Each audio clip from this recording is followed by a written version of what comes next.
Lila stepped out of her car, the fading sunlight casting long shadows across the town's forgotten streets.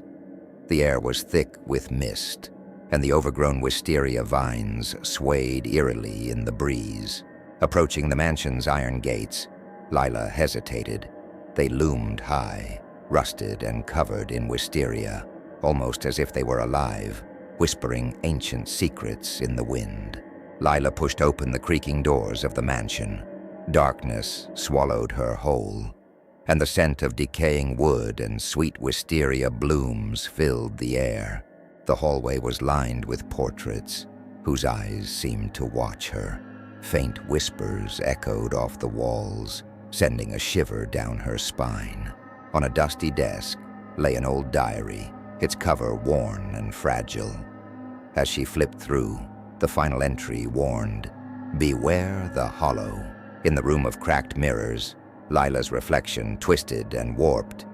In the corner, a shadowy figure appeared, its smile crooked and sinister.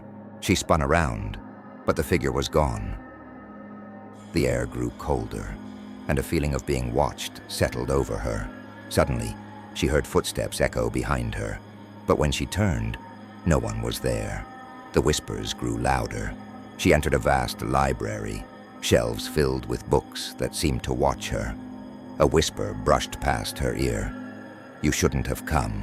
One book fell from the shelf, opening to a page covered in strange symbols. The air grew heavier, and a dark figure flickered in the distance. The door to the library slammed shut. Lila rushed to open it, but it was locked. The shadows began to move closer.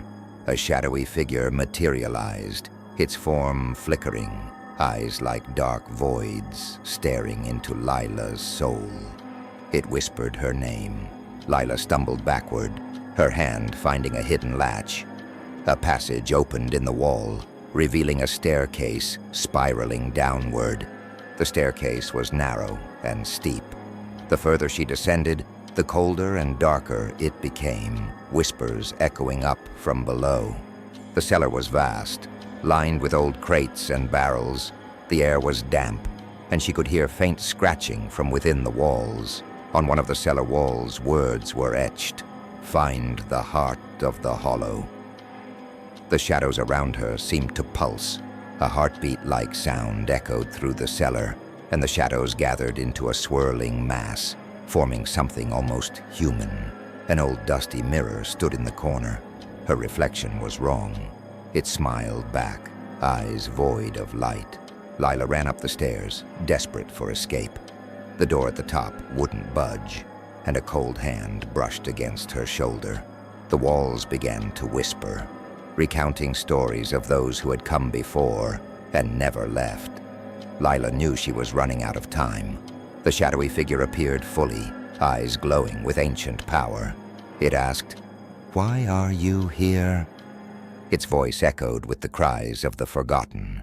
Lila begged for her release, offering to never speak of the mansion's secrets. The shadow hesitated, almost considering her words. The shadow made a deal: leave and never return, or become one with the whispers. Lila agreed, her heart pounding. Lila stumbled out of the mansion, the morning sun breaking through the mist. But she knew the shadows would always whisper her name.